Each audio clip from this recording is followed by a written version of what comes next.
Thank you, thank you. Thank you, thank you.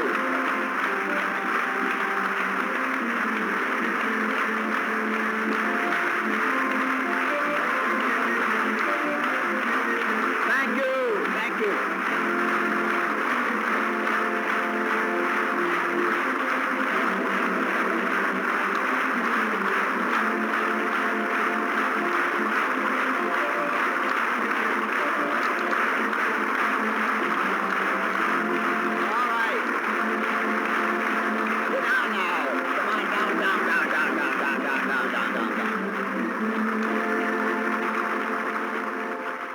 I got to do what I used to do when I'd be campaigning. When I'd get down and out, I'd say, well, where's the labor crowd? I'd go over to a labor hall, or I'd go up on the iron range, or I'd come over to the Trades and Labor Assembly, or I'd go over to the Central Labor Union. And I'd see my friends, and I'd get all pumped up again, and I'd be able to forget that something went wrong the day before. And that's the way we're going to do it today.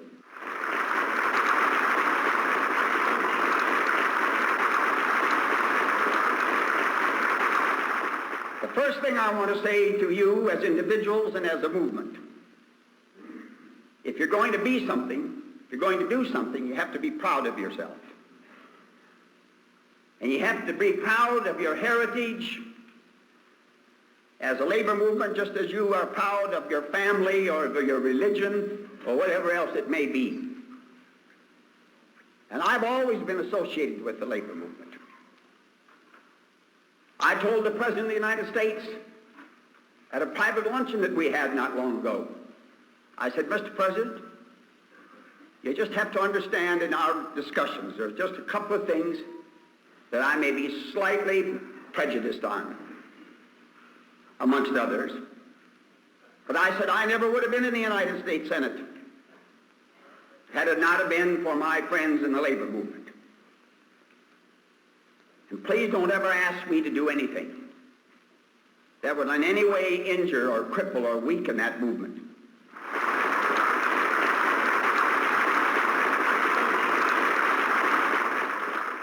I said, other than that, you can ask for almost anything.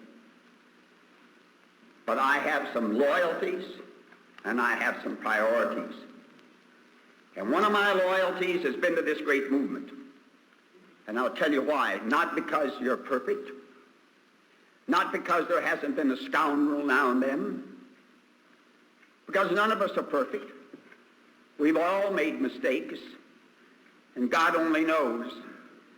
Some of us have made too many. But we judge a movement like this by its overall record. And we judge the labor movement on what it has done to lift the standard of living for millions and millions and millions of plain American citizens who today can have their own home, who today have decent working conditions, who today can send their children to a good school. It never could have happened without you. Be proud of it, dear friends. Be proud of it.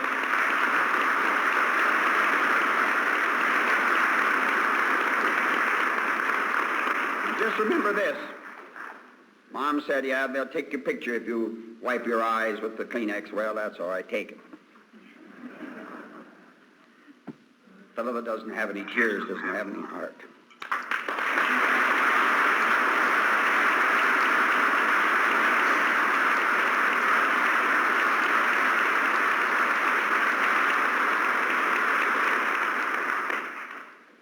The history of the labor movement needs to be taught in every school in this land.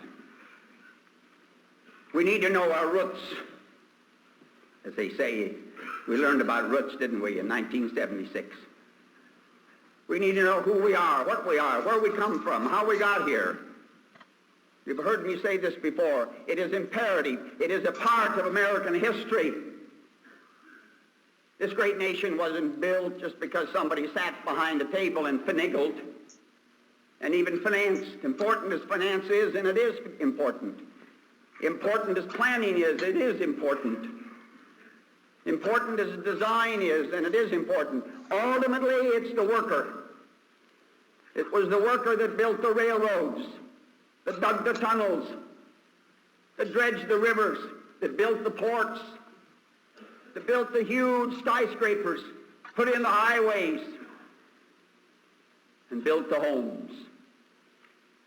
America is a living testimonial to what free men and women organized in free democratic trade unions can do to make a better life. And we ought to be proud of it. Just remember that.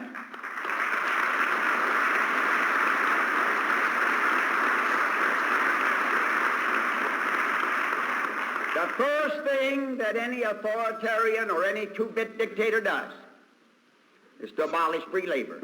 That's the first thing. Long before they get to expropriation of land, long before they get to even putting into jail the so-called political prisoners, they abolish a free labor movement.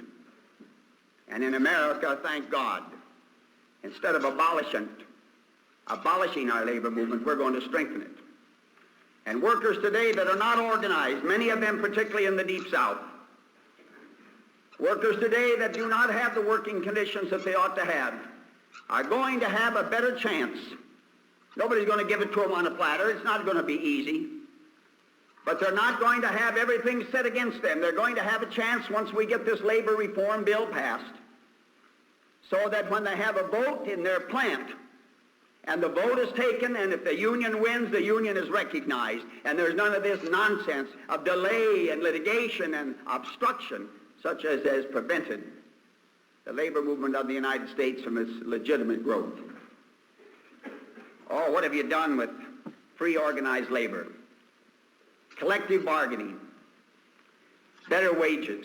Now every time anybody gets a little better wages, somebody says, inflation. Right away. The banker raises the interest rates, they say sound monetary policy. You know that. Thank God for collective bargaining. What it's meant to the income of our families. What it's meant for working conditions. What it's meant for grievance procedures. What it's meant for job security. What it's meant for recreation and vacation so that families can get together and travel across this country. What it's meant for pensions and what it's meant for health. Millions of Americans today have health care not because the government has passed it, because we haven't had the guts to do it, but because negotiators have sat down at the table with their employers and have worked out a health and welfare pension program commonly called fringe benefits, which makes it possible for you as a union member to have good health care with the best of doctors in the best of hospitals and not have to go broke during the whole process. Isn't that a marvelous thing?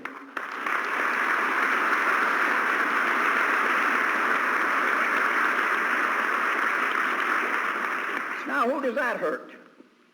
See, we need to tell people about this. The doctors get their money, the hospitals get their money, the family still survives, the community is better off. What's all this nonsense about that when you give a little wage increase for a worker, and of course, by the way, you generally negotiate, 3-year contracts, and when they put it in the paper, they put the whole 3-year contract in as if it was all the first year. The paper, they put the whole 3-year contract in as if it was all the first year. I tell you, dear friends, a 3-year contract is the first year to catch up for what you just lost. The second year is to try to get a little bit ahead, and the third year is to try to maintain even. So you're really battling hard. But the American worker, and let's get this down straight now, the American worker is the most productive worker in the world. The most productive worker in the world.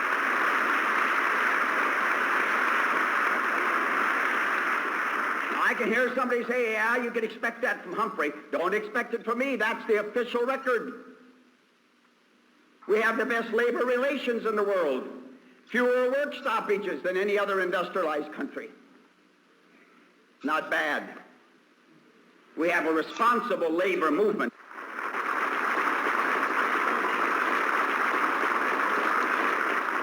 And one of the things that's got to be done is for the government of the United States, by official declared policy, to state that the goal and the objective of all the policies of the government of the United States is full employment and economic growth. And that is what the Humphrey-Hawkins bill is all about. To see to it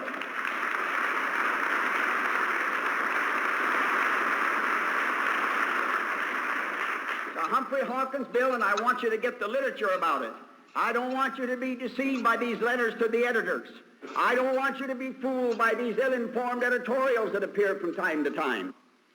The whole purpose of the Humphrey-Hawkins bill is to utilize the resources of the government in coordination with private enterprise, to maximize private enterprise, to see that private enterprise has the credit, the money, the resources, the trained workers that are necessary to keep this economy of ours growing, so that as the labor force grows, we can absorb the new ones, and that we can pick up the millions that have been left behind. The second part of the Humphrey-Hawkins bill is merely what we're doing today, but not enough. Emergency public works, the Comprehensive Educational Training Program, known as CETA, the special aid to our cities, the Job Corps, the Youth Employment Program, of which I was a co-author, as was Wendy. But we need to do more of it. Ladies and gentlemen, the greatest enemy America has today is the fact that there are 7 million people capable of working, that ought to be working, that are unemployed, and of those 7 million, 3 million are youth between the ages of 16 and 22. And many of them have never had a job. Many of them have never known work discipline. Many of them know nothing of the therapy that comes from work, and they've learned how to live off the street. And I'm here to tell you that as long as you have that many people unemployed, you'll never cut the crime rate. You'll never get at dope addiction. You'll never solve the social and economic problems which you read about, which plague our cities and move into our countryside. Solving the problems of unemployment is not only an economic necessity, it is a social necessity. We need to wage war upon unemployment. We need to have the same commitment to it. But we move on it, even now, even though we're doing 5 times better than we did. We move slowly.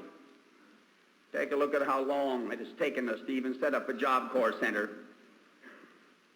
So many people have got to pick at it, and we have to go through so many different little rules and regulations. Let me tell you, Franklin Roosevelt set up the Civilian Conservation Corps back in the 30s. You remember, some of you, the old CCC camps. He put one man in charge. He called him in March, and he said to this gentleman, by the end of June, I want 500,000 young men in camps, out in the forest, at work, clothed, with the tools, and ready to go to work. From March until June. And by June 30th, 530,000 young men were at work, in the camps, out in the forest, doing the job. It can be done. You just got to make up your mind to do it. Did you know that Roosevelt never had a welfare program? No, the welfare was taken care of by local county people. He had a work program. If you didn't have a job, there was a job offered. Work. We've got things to do in this country. And we've gone along here, piddling along, and we've been spending billions and billions and billions. We've never made up our mind that America needed something. Forests to be replanted. Cities to be rebuilt. Railroads, my goodness, railroads that need modernization and rebuilding. Hundreds and thousands, over 30,000 bridges in America that are out of date, that slow up our transportation system. ports that are too old and too small to take care of modern shipping. The list is unlimited. We're 15 years behind in reforestation. It isn't only the elm disease. By the way, we ought to have an urban forestation program too. Plant trees in our cities, just as we do in our countryside. We've got things to do in this country.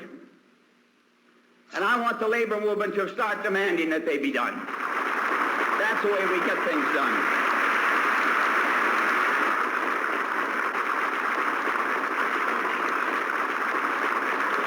You see, we got to look ahead. Grandpa Humphrey has no right to just use up the inheritance that came to me and leave nothing for my grandchildren. And we have been doing that. We've been using up our land. We've been using up our water. We've been using up our oil. We've been fouling up our air. And now we're asking ourselves, can we afford to do anything about it? Let me ask you something. If the Soviet Union were to attack us or some other country, and we knew that they were going to conquer large areas, do you think we'd stand back and say, do you think we can afford to defend ourselves? You know what would happen. This country would rally, pray God soon enough, and we'd wage a battle to the very last person if need be. We wouldn't ask whether we could afford it. Did you ever hear anybody say during World War II, do you think we can afford to fight Hitler? And by the way, we financed World War II with scarcity of money, scarcity of commodities, scarcity of supply with 2% interest. 2% money, 2% money. Because we had a president then, we had an economic philosophy that said it could be done. And all of this requires work, and we're not going to go broke doing it. No nation ever went bankrupt building. You go bankrupt in wars. No nation ever lost its life trying to save life. You lose your life when you take life. And I ask the labor movement to really once again become the idealistic, conscience of American politics. Too many people in politics today are afraid. They're afraid. They say, oh, they won't go for this. Well, I knew they wouldn't go for civil rights in 1948. I knew they wouldn't go for Medicare in 1949. I knew that they wouldn't go for the Peace Corps in 1958. And I knew they wouldn't go, if you please, for the Arms Control and Disarmament Agency in 1959. But ultimately they did. If you're going to be a man in politics, you have to be like a soldier on the battlefield. You know there are risks. There's no guarantee of your life. But as somebody once said, I'd rather live 50 years like a tiger than 100 years like a chicken. Thank you very much.